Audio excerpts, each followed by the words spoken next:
Hello friends, आज आपण TCSमध्ये विचारलेले प्रश्न बघणार आहोत.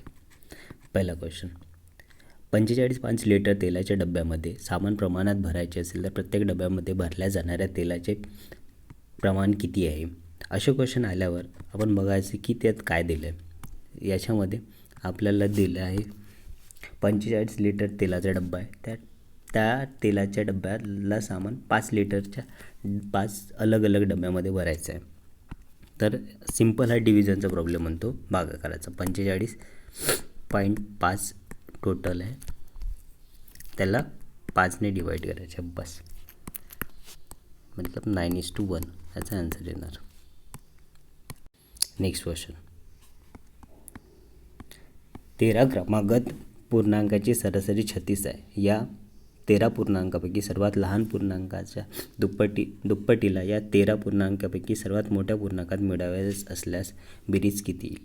यामध्ये आपल्याला दिलं आहे टोटल सरासरी त्यांची 13 आहे, म्हणजे 36 आहे. 13 डिजिट्स आहेत, 1 2 3 4 5 6 7 8 9 10 11 12 13 13 डिजिट्स आहेत. त्यांची सरासरी 36 आहे. सरासरी जेव्हा 36 येत आहे तेव्हा समजायचं ही 36 आहे, ती ज्याची 7वी टर्म आहे. 13 डिजिटमध्ये सरासरी जर 36 आहे तर ती 36 म्हणजे ती कंटिन्यूस डिजिट आहे, क्रमागत डिजिट आहेत ना, त्याच्यामुळे त्याची ते 7वं डिजिट असते. अगर जर सपोज हे जर 7 डिजिट दिले असते किंवा 9 डिजिट दिले असते तर हा 5वा राहिला असता. 36 ही डिजिट राहिली असती, ती 5वी राहिली असती.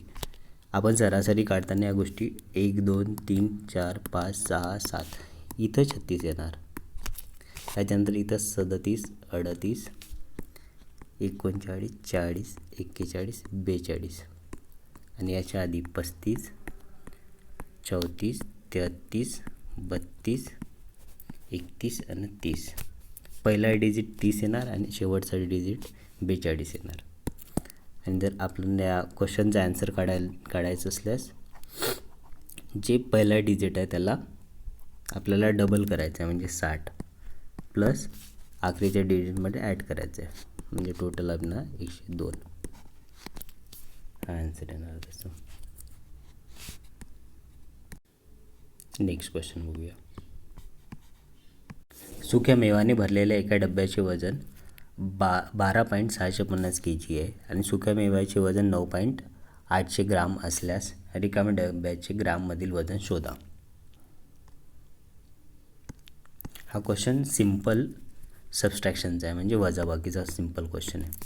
टोटल भरलेला हा डब्बा प्लस हा सुकामेवाचे वजन इज इक्वल टू 12.650 येते. या डब्याचं वजन काढायचं आहे, हा डब्बा आहे आपल्याकडे, आणि टोटल याचे वजन सुकामेवाचे वजन 9.800 आहे. म्हणजे डब्याचे वजन काढायला गेलं आपला, डब्याचे वजन इज इक्वल टू 12.650 मायनस 9.800, याचं टोटल 0.8 त्याचा हा आन्सर येणार. नेक्स्ट क्वेश्चन, एक व्यक्ती 62.4 किलोमीटर पर आवर या वेगाने गाडी चालवतो. 10 मिनटात किती गाडी चालवतो? या क्वेश्चनमध्ये आपल्याला ही दिली आहे, त्याची स्पीड दिली आहे. स्पीड किती आहे? स्पीड यानी की वेग किती आहे? 62.4 किलोमीटर पर आवर, 62.4 किलोमीटर. तर आपल्याला किती 10 मिनटात काढायचं आहे. मिनटात काढायचं आहे, हे आवरमध्ये दिलं आहे, त्याच्यामुळे मिनटात काढायला आपल्याला 16 डिवाईड करावं लागेल. 62.4 डिवायडेड बाय 60, आणि ते किती मिनटात काढायचं आहे, म्हणजे हे एका मिनटात एवढं डिस्टन्स होऊ शकतं. आपल्याला 10 मिनटात काढायचं आहे, तर इंटू आपल्याला 10 करावं लागेल. डिवायडेड सिंपल डिव्हिजन केल्यानंतर 0 7 24 10.4 याचा आन्सर येणार. ठीक आहे, मतलब तो हे किलोमीटरमध्ये आहे आणि हे आन्सर आपल्याला मीटरमध्ये दिलं आहे. ठीक आहे, मतलब 10 किलोमीटर 400 मीटर, किंवा आपण याला जसं मिळवू शकतो 10 400 मीटर. नेक्स्ट क्वेश्चन बघूया. हा सिंपल फॉर्म्युला आपला नेहमीचा फॉर्म्युला आपण जो यूज करतो ना, बॉड मासवाला, इथं बघा, इथं स्टार्टिंगला डिव्हिजन दिलं आहे, बट आपल्याला इथं ब्रॅकेट सर्वात प्रथम घ्यायचं असतं. ब्रॅकेट घ्यायचं आहे म्हणजे -15 + 24 डिवायडेड बाय, त्याच्यात ब्रॅकेट घ्यायचं सर्वात पहिले. 15 - 13 किती होतात? 2. त्याच्यानंतर आता डिव्हिजन सर्वात नंतर, त्याच्यानंतर घ्यायचं डिव्हिजन. -15 + 24 डिवायडेड बाय 2 किती होतात? 12. म्हणजे टोटल -15 + 12 केलं तर -3. ओके. Next question. वार्षिक आकारण्याच्या बाबतीत चक्रवाढ व्याजाने एक रक्कम 5 वर्षात दुप्पट होते. एक रक्कम 5 वर्षात दुप्पट होते, तर ती स्वतःच्या आठपट होण्याकरता किती कालावधी लागणार? हा क्वेश्चन बेसिक फॉर्म्युल्यावर असतो आणि सेम फॉर्म्युला हमेशा रिपीट होताना दिसतो आपल्याला. तर याच्यासाठी कसा फॉर्म्युला आहे? Interest is equal to principal 1 + R divided by 100 आणि इयर. हा एक बेसिक फॉर्म्युला आहे, तुम्ही लर्न करून ठेवा. ठीक आहे. आता इंटरेस्ट काय म्हणतो आपल्याला? इंटरेस्ट 5 वर्षात दुप्पट होतो. दुप्पट झाला. किती? इंटरेस्ट आधी किती होता? 1 होता. 1 आपला रेट नाही माहीत आहे त्याचा, डिवायडेड बाय 100 आणि किती वर्ष झालं? 5 वर्षात. आपल्याला काय विचारलं आहे? 8पट होण्यासाठी किती? 8पट म्हणजे 2चा 8 कधी होईल? 2मध्ये आपण जेव्हा क्यूब केलं तेव्हा 8 होईल. मतलब 2चा आपण इथं क्यूब केलं, 2मध्ये आपण 3 टाकलं, तर सेम इथं डिवायडेड बाय 100. इथं आपल्याला 5 × 3 करावं लागेल. 3 इथं आपण 3 पॉवरमध्ये टाकला, तर इथे आपल्याला पॉवरमध्ये 3 घ्यावं लागेल आणि ऑलरेडी हा 5 पॉवरमध्ये आहे, म्हणजे त्याची टोटल पॉवर होणार 15. म्हणजे 15 वर्षात ते 8पट होईल. ठीक आहे. बस फॉर्म्युला बेसिसवर क्वेश्चन आहे आणि सेम क्वेश्चन येतो. हा मोस्ट इम्पॉर्टंट क्वेश्चन माझ्या तरी नजरेत आहे. Next question. एक व्यापारी त्याच्या मालाच्या मूळ किमतीच्या 20% जास्त चिन्हांकित करतो आणि त्यावर 15%ची सूट देतो. तर आधीच्या नफ्याची टक्केवारी शोधा. एक व्यापारी मूळ किमतीला 20% जास्त चिन्हांकित करतो, म्हणजे त्याची मूळ किंमत जर 100 असेल तर तो 120 दाखवतो. त्याच्यावर तो 15% सूट देतो म्हणजे कमी करतो. कमी करण्यासाठी 15% सूट दिली म्हणजे 85%ची प्राईज लावली त्यानं, तर त्याची टोटल नफ्याची टक्केवारी काढायची. आपल्याला हे काढलं 120 × 85 डिवायडेड बाय याचे 100 ना आणि याचे पण 100, तर आपल्याला याची प्राईज भेटणार. मतलब किती होणार? 120 × 85. ठीक आहे.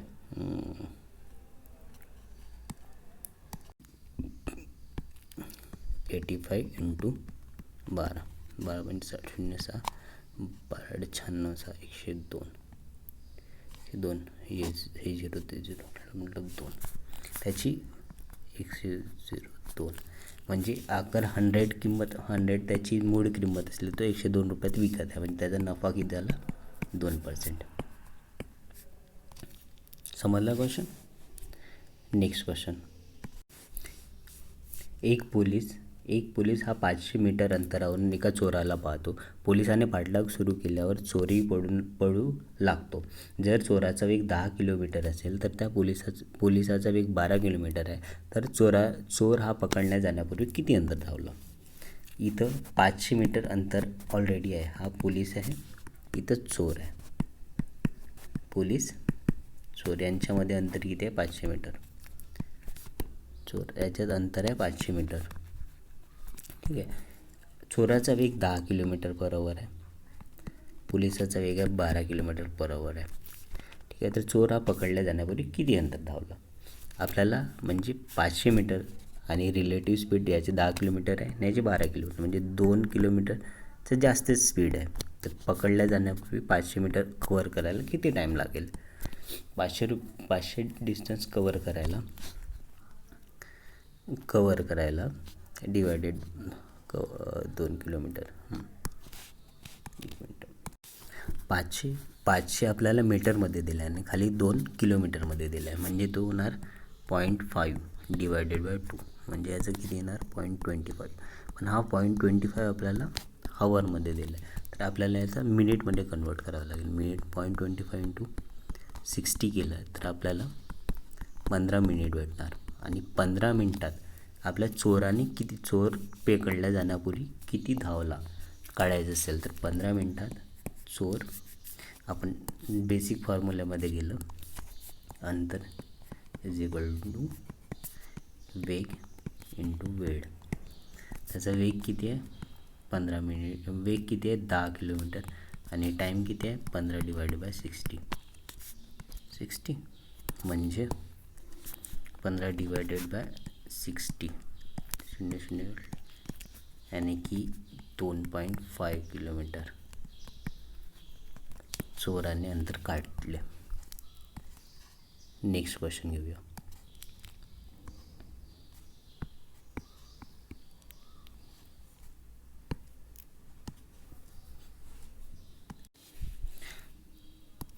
वार्षिक 5% व्याजदराने 2,100 या रकमेवर 525 रुपयाचे सरळ व्याज मिळण्यासाठी किती अवधी लागेल? सिंपल फॉर्म्युला आपला, बेसिक सिंपल इंटरेस्टचा formula PNR divided by 100 is equal to interest. आपल्याकडे प्रिन्सिपल किती आहे, हे आहे प्रिन्सिपल आणि की मुद्दल 2,100 रुपये. त्याच्यानंतर रेट किती आहे आपला, रेट आहे 5%. आणि आपल्याला टाईम काढायचा आहे, टाईम काढायचं आहे किती वर्षानं, एन काढायचं आहे, divided by 100 is equal to किती होतं आपल्याला 525. N is equal to 525 into 100 divided by 2100 into 5. ठीक आहे, 5 1 105 105 इंटू 100, 105 25 21 21 5 105 0 कॅन्सल, आणि की आपला आन्सर येतो 5 वर्ष. नेक्स्ट क्वेश्चन बघूया. 2 टोट्या अनुक्रमे 10 तास आणि 8 तास एक टाकी भरू शकतात. तिसरी टोटी तिला 15 तासात रिकामी करू शकते. या सर्व टोट्या एकत्रितपणे उघडल्यास रिकामी टोटी भरायला किती वेळ लागेल? हा क्वेश्चन आपला सिंपल आपल्याला लसावी काढली तरी हा निघू शकतो.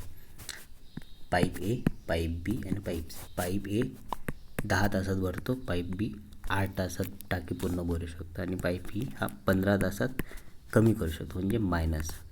हे इम्पॉर्टंट आहे. ठीक आहे, याची आपण लसावी काढली तर लसावी येते 120. ठीक आहे, म्हणजे 120 याच्यात ही त्यांची लसावी निघते. तर याची इफिशियन्सी काढायला घेतली तर याची इफिशियन्सी आपल्याला 12 येईल, याची इफिशियन्सी 15 येईल, याची इफिशियन्सी 8 येईल. आणि अगर पूर्ण टाकी भरायची आहे आपल्याला सोबत, तिघेही सोबत, तर 12 + 15 - 8 हे टोटल केलं तर 19 येतो. ठीक आहे, आणि तर टाकी म्हणजे पूर्ण वर्क 120 कंप्लीट करायला 19ने डिवाईड करावं लागेल, तेव्हा आपला फायनल आन्सर मिळून जाईल किती. टोटल लिहिल्याचं 6/19.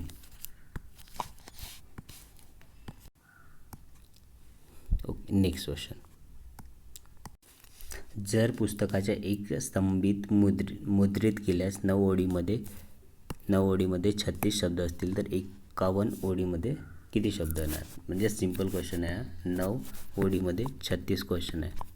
ठीक आहे, तर 51 ओळींमध्ये किती शब्द असतील, बस. Divide by is equal to 51 into 36 divided by 9 4चा, यानी की टोटल आन्सर येणार आपला टोटल आन्सर येणार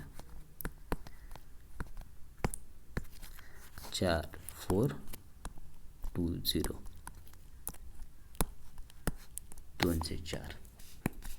ओके, थँक्यू. अगर तुम्हाला काही प्रॉब्लेम आला किंवा कळत नसेल कोणती गोष्ट, तुम्ही कमेंटवर सांगा, तेवढं इम्प्रूव्ह करण्याची कोशिश करा. माहिती तिच्या घरापासून 5 किलोमीटर अंतरावर तिच्या ऑफिसमध्ये चालत जाते. ती सकाळी सकाळी 1 तास आणि परत येताना संध्याकाळी तिला 15 मिनटं अधिकचे लागतात. तर या दुतर्फा प्रवासात या सरासरी वेग किती? ही रमा चं घर आहे आणि तिचं ऑफिस 5 किलोमीटर दूर आहे. 5 किलोमीटर दूर आहे. तर पहिल्यांदा सकाळचा वेग तिचा काढायला गेलास, सकाळचा वेग 5 किलोमीटर डिवायडेड बाय 1 आवर, म्हणजे 5 किलोमीटर पर आवर्स. आणि संध्याकाळचा वेग काढायला गेलास, संध्याकाळ वेग 5 किलोमीटर आणि यायला 1 तास आणि 15 मिनटं लागतात. 15 मिनटं 60 आवरमध्ये, 60 आवरचा तास असतो. तर 15 मिनटाचं काढायला गेलास तर आपल्याला ते 1.25 येते. 1/4 1.25 येते, म्हणजे 4 किलोमीटर पर आवर. आणि आपल्याला ॲव्हरेज स्पीड जर काढायची असेल तर सरासरी वेग is equal to 2 into speed 1 into speed 2 divided by speed 1 plus speed 2, म्हणजे 2 into 5 into 4 divided by 5 plus 4, म्हणजे 40/9. आणि आपल्याला करायला गेलं तर सिम्पल कॅल्क्युलेशनमध्ये 4/9 त्याचा ऑप्शन हा येतो. Next question. जर एक कार 50 किलोमीटर वेगाने 2.55 अंतर कापते आणि उर्वरित अंतर 60 किलोमीटर वेगाने कापते, तर संपूर्ण प्रवासात सरासरी वेग किती? पण हा क्वेश्चन पहिल्या क्वेश्चनपेक्षा अलग आहे. या क्वेश्चनमध्ये आपल्याला अंतर किती आहे ते पण दिले नाही आहे आणि वेळ किती लागत आहे ते पण दिलं नाही. इथं फक्त वेग दिलेला आहे. त्यामुळे अशा क्वेश्चनमध्ये आपल्याला जे डिस्टन्स आहे, अंतर आहे, ते ॲझ्युम करायचे असते. आणि आपण ॲझ्युम अशा करायचं की जे डिवाइड करायला खूप इझी जाईल. म्हणून याच्यात आपण 500 किलोमीटर ॲझ्युम करू. अंतर आपण 500 किलोमीटर ॲडजस्ट करू. म्हणजे पहिले अंतर 1 2 हे जे 2.55 अंतर आहे ते आपल्याला 50चं आहे आणि बाकी 3 आहे, बाकी 3.55 आहे ते 60चं आहे. म्हणजे आपण जर पहिल्या वेळेसचा आपण तास काढायला गेला, तास इज इक्वल टू अंतर डिवायडेड बाय वेग. पहिल्या वेळेस अंतर किती होतं आपला? टोटल 500 आहे आणि पहिल्या वेळेस 2.55 म्हणजे 200 किलोमीटर डिवायडेड बाय वेग किती होता आपला? पहिला वेग आहे 50 किलोमीटर, म्हणजे आपल्याला इथं लागतात 4 तास. आणि दुसरा वेग काढायला गेला तर अंतर आपलं होतं 300, कारण की 3.55 आहे आणि डिस्टन्स आपला स्पीड होतो 60चा, म्हणजे आपल्याला इथं लागतात 5 तास. आणि आता तर टोटल आपल्याला इथं काढायचं आपल्याला टोटल सरासरी वेग. इथं सरासरी वेग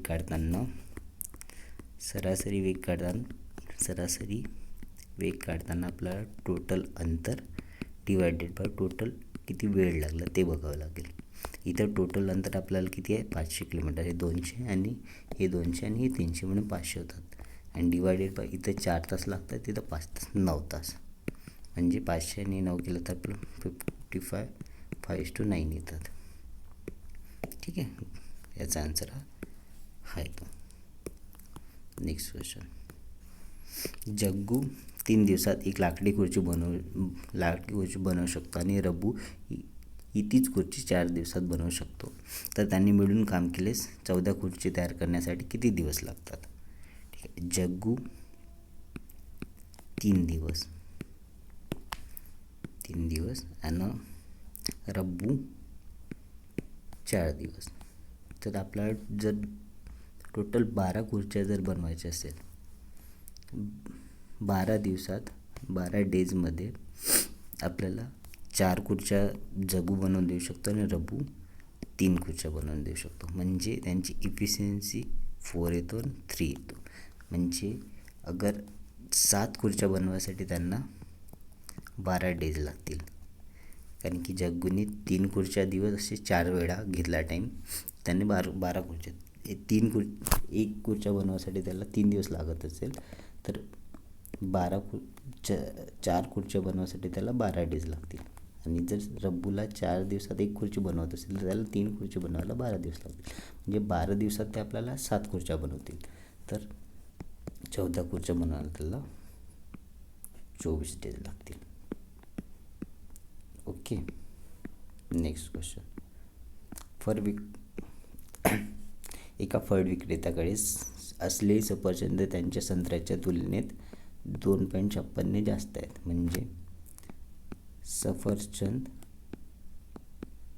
मायनस जर संत्रे केला तर त्याच्या किती होतं 2.56 kg जास्त आहे. ठीक आहे.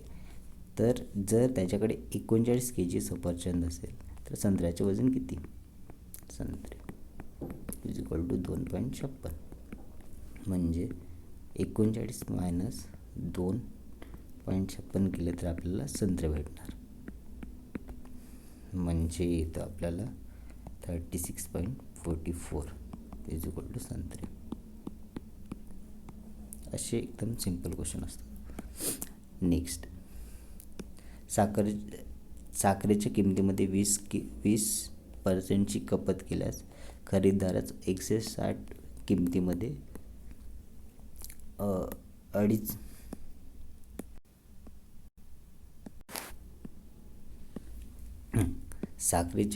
साखरेच्या किमतीमध्ये 20% कपात केल्यास 160 रुपये किंमतमध्ये 2.5 किलो जास्त साखर मिळू शकते. तर प्रति के-जी असलेली मूळ किंमत शोधा. ठीक आहे. मतलब आपल्याला जेव्हा आपण कोणत्या वस्तूची किंमत काढतो ना, किंमत त्यामध्ये रेट इनू किती के-जी भेटलं आपल्याला ते बघावं लागतं. म्हणजे 160 रुपयात पहिल्यांदा अगर रेट एक्स होता तर आपल्याला वाय के-जी भेटलं असेल. ठीक आहे. आणि दुसऱ्यांदा जर काढायला गेलं तर 160 रुपयाचीच आपण वस्तू घेतली ती, बट हा एक्स पहिल्यांदा जो 100 होता तो आता चेंज करून 20%ची कपात झाली म्हणजे 80ला झाला. म्हणजे 0.8 एक्स इंटू आणि वायमध्ये किती वाढलं 2.5. ठीक आहे. म्हणजे आपण दोन्ही सेम असल्यामुळे आपण याला इक्वेशन 1 आणि इक्वेशन 2ला कम्पेअर करू शकतो. XY is equal to 0.xx into Y plus 2.5. म्हणजे याला आपल्याला सिम्पल कॅल्क्युलेशन करावं लागेल. हां, एक्स आणि एक्स हा कॅन्सल होणार म्हणजे Y is equal to 0.8 Y plus 25 into 0.8 याने की 2 होणार. ठीक आहे. म्हणजे हा वाय या साईडला येणार म्हणजे 0.2 वाय इज इक्वल टू 2. म्हणजे वायची किंमत आपल्याला इथं 10 भेटतो. ठीक आहे. आणि जर ही 10 किंमत आपण पहिल्या इक्वेशनमध्ये टाकली तर आपल्याला एक्सची व्हॅल्यू भेटणार.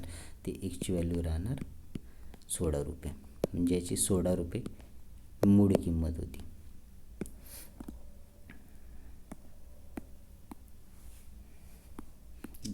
त्या 16 रुपयात 10 के-जी भेटलं आपल्याला. नेक्स्ट. प्रतिवर्ष 16% व्याजाने 3 वर्षात 448 मिळणारी सरळ व्याजची किंमत किती असेल? सिम्पल क्वेश्चन आहे ज्याच्यात PNR is equal to divided by 100 is equal to interest असतो. PNR म्हणजे प्रिन्सिपल आणि की आपली मुद्दल जे आपल्याला काढायचे. N म्हणजे त्याचं किती रेट आहे ते, आणि N म्हणजे त्याचं R म्हणजे त्याचा रेट किती आहे आणि N म्हणजे त्याची किती वर्षात काढायचं आहे ते. तर आपल्याला simple P is equal to interest into 100 divided by NR. Interest किती आहे आपल्याकडे? इंटरेस्ट आहे 480 इंटू 100 डिवायडेड बाय रेट आहे 16% आणि किती वर्षासाठी? 3 वर्षासाठी. म्हणजे आपल्याला प्रिन्सिपल भेटेल 1000 रुपीज. याचा आन्सर हा. Next question. हा चांगला क्वेश्चन आहे, खूप इंटरेस्टिंग क्वेश्चन आहे. एका चोराने दुपारी 2:30 वाजता एक कार चोरली आणि 60 किलोमीटर वेगाने ती चालवली. ही चोरी दुपारच्या 3 वाजताच उघडीस आली आणि मालक दुसऱ्या कारमधून 75 किलोमीटर वेगाने त्याचा पाठलाग करायला निघाला. म्हणजे ती कार चोरी गेली 2:30 वाजता 2:30 वाजता चोरी गेली, तर 60 किलोमीटर वेगाने चालवत होता. पण मालक 3 वाजता निघाला आणि ते 75 किलोमीटरच्या वेगाने. म्हणजे पहिल्या अर्धा तासात त्यांनी जो चोर होता तो 30 किलोमीटर चालून गेला होता. कसं? कारण की पहिल्या 60 किलोमीटरमध्ये एका तासात जाऊ शकतो, म्हणजे अर्ध्या तासात 30 किलोमीटर जाऊ शकतो. आणि मालक जात आहे 75 किलोमीटर, म्हणजे तो आपल्या चोरापेक्षा किती जास्त स्पीडनं, 15च्या जास्त स्पीडनं जाऊ शकतो. मग हे 15ची स्पीडनं त्याला कवर करायला 2 तासात तो 30 किलोमीटर कवर करून चोराला पकडू शकतो. त्याच्यामुळे याचं उत्तर 3 वाजता निघालं असेल तर 2 वाजता ॲड करून आपल्याला त्याचं उत्तर निघतं 5 वाजता. ठीक आहे. याच्यामध्ये फक्त रिलेटिव्ह डिस्टन्स म्हणून एक कन्सेप्ट येते, रिलेटिव्ह डिस्टन्स. त्याच्यामध्ये तो मालक चोरापेक्षा किती स्पीडने जात आहे त्याच्यानुसार आपल्याला याचा आन्सर भेटतो. मॅथ असे सिम्पल क्वेश्चन येतात TCSच्या एक्झाममध्ये. त्याच्यामध्ये एक सिम्पल रूल्स असतो, बॉड मास. ठीक आहे. याच्यामध्ये बॉड म्हणजे ब्रॅकेट्स, नंतर ऑफ, डिव्हिजन, मल्टिप्लिकेशन, ॲडिशन, नंतर एक सबस्ट्रॅक्शन. ब्रॅकेट याच्यामध्ये सिम्पल करताना सर्वात पहिल्यांदा ब्रॅकेट बघायचे असतात. हा मोठा ब्रॅकेट आहे, त्याच्यानंतर हा छोटा ब्रॅकेट आहे 5 - 2, तर एक छोटा ब्रॅकेट. हा ब्रॅकेट सर्वात प्रथम 4 - 5 - 3 होतात. नंतर हा ब्रॅकेट 4 - 3 1 येतो, पण बाहेरचा हा मायनस आहे, तो -1 याचा आन्सर येईल. ठीक आहे. अशा आन्सरमध्ये कधी फास्टमध्ये नाही जायचं, व्यवस्थित ब्रॅकेट बघून आणि त्याचा आन्सर काढायचा असतो. अशा क्वेश्चनमध्ये जेव्हा जर असे कोणते नंबर रिपीटिव्ह राहत असेल, एखाद फॉर्मॅटमध्ये राहतं, ते संपायचं की खूप इझी क्वेश्चन आहे. याच्यामध्ये फॉर्मॅट जर बघितलं आपण, 183ला ए पकडलं आणि 73ला बी पकडलं, तर याचं असेल A × A minus B × B divided by एचा स्क्वेअर प्लस AB प्लस बीचा स्क्वेअर. आपण जेव्हा A³ मायनस B³ घेतो तेव्हा त्याचा आन्सर येते A - B A² plus AB plus B². म्हणजे आणि हे सेम नंबर खाली पण दिले आहे त्यांनी. तर मग जेव्हा आपण असा आन्सर काढायला जातो त्याचा आन्सर सिम्पल फॉर्मॅटमध्ये असतो. जर नंबर वरचे निगेटिव्हमध्ये राहिले तर A - B जरी केला तरी त्याचा फायनल आन्सर भेटतो. त्याच्यात 183 - 73 केलं तर 110 म्हणून फायनल आन्सर भेटून जाणार आपल्याला. So thank you guys. अगर काही याच्यात डाऊट आले तुम्ही कमेंटमध्ये कळवा, बाकी मी सांगतो. ओके.